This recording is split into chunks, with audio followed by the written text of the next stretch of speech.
बिस्मिल्लाहिर्रहमानिर्रहीम।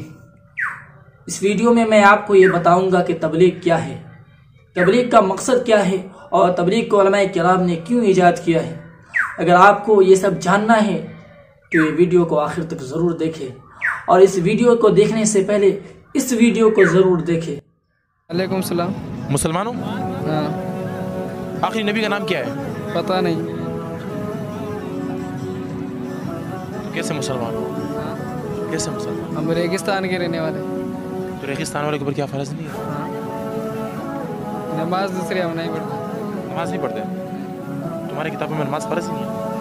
हम सफ़ेरा वाला काम करते सिर्फ और कुछ नहीं करते। मेरा वाला काम फ़र्ज थोड़ी है। जो पूछ रहा हूँ उसका जवाब दो। अपने आखिरी नबी का नहीं पता? हाँ। आखिरी नबी का नहीं पता? नहीं, तो तुम मुसलमान कैसे हो? ऐसे ही हम। कलमा पढ़ना आता है? पढ़ के बताओ। पहला कलमा तय्यबन तय्यब ला इलाहा इल्लल्लाह मोहम्मद रसूलुल्लाह। ये आखिर में जो आपने नाम लिया है किसका लिया है? हाँ। ये आखिर में जो आपने नाम लिया हज़रत मोहम्मद सल्लल्लाहु अलैहि वसल्लम हमारे आखिरी नबी है। ये पता नहीं। आसमानी कितनी किताबें? हाँ। आसमानी कितनी किताबें? पता नहीं। क्या करते हो आप? सफ़ेरे वाला काम करते। ये फ़र्ज है? ये जो फ़र्ज़ है हमारे से, बाप दादे का रवाज ये ख़ानदान है हमारा। खानदान बोला ये काम करते हैं। और छोटे इतने होते हैं ये काम शुरू कर देते हैं। जैसा कि आपने इस वीडियो में देखा कि एक शख्स दूसरे शख्स से ये सवाल कर रहा है तुम्हारे नबी का नाम क्या है, तो वो कहता है हमें मालूम नहीं, हमें ये मालूम नहीं कि हमारा नबी कौन है, बल्कि हमारा ये पेशा है, हमारा ये धंधा है, मैं ये धंधा करता रहता हूँ, हमें नबी का नाम मालूम नहीं।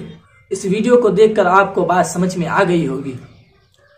तबलीग का मकसद यही है कि अल्लाह के बंदे को, जो मुसलमान बंदे हैं, उन तक दीन को पहुंचाया जा सके, उन तक दीन को ले जाया जा सके। हमारे बच्चे तो किसी मदरसे के अंदर जाकर इल्म दीन हासिल कर लेते हैं, लेकिन जो हमारे बड़े हैं, जो हमारे बुजुर्ग हैं, उन तक दीन नहीं पहुंच पाता है। तो इसको मद्देनजर रखते हुए, इसको सामने रखते हुए हमारे अकाबिर ने ये फैसला किया कि तबलीग को ईजाद किया जाए और तबलीग के ज़रिए उन तक दीन को पहुंचाया जा सके। आज बहुत सारे ऐसे मुसलमान हैं जिनको ये मालूम नहीं कि नमाज में क्या पढ़ा जाता है, नमाज क्या है, अल्लाह तबारक व तआला कौन है, हमारे पैगंबर कौन है, आसमानी किताबें क्या है, उन्हें कुछ खबर नहीं है। वो दुनियावी चीज़ों में, दुनियावी उलझन में पड़ा हुआ है। इसी को बताने के लिए, इसी को समझाने के लिए हमारे बुजुर्गों ने इस तबलीगी जमात को ईजाद किया है। लेकिन हमारे बहुत सारे मुसलमान भाई ये सवाल करते हैं कि तबलीगी जमात एक शिर्क है, तबलीगी जमात बेकार चीज़ है। उनसे मैं कहना चाहता हूँ कि तबलीगी जमात क्या है।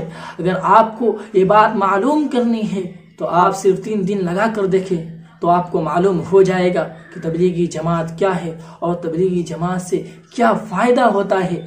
जब आप माशरे में घूमेंगे, जब आप 3 दिन लगाएंगे तो मालूम होगा कि बहुत सारे ऐसे मुसलमान हैं, बहुत सारे ऐसे ईमान वाले भाई हैं जिसको ये पता नहीं है कि नमाज क्या है, नमाज के अंदर क्या पढ़ा जाता है। और बहुत सारे ऐसे मुसलमान भी मिल जाएंगे जो 50 साल से, 40 साल से, 30 साल से नमाज पढ़ रहा है, लेकिन उसको ये मालूम नहीं कि नमाज के अंदर क्या पढ़ा जाता है। बस इसी को सिखाने के लिए ये तबलीगी जमात को ईजाद किया गया है। हमें उम्मीद है कि इस वीडियो से आपको मालूम हो गया होगा कि तबलीगी जमात से हमें क्या फ़ायदा होता है, तबलीगी जमात हमारे अकाबिर ने क्यों ईजाद किया है। आज के लिए इतना ही। मेरे और तमाम उम्मत मुस्लिमा के लिए खैर की दुआ करते रहें। अस्सलामु अलैकुम व रहमतुल्लाहि व बरकातुहू।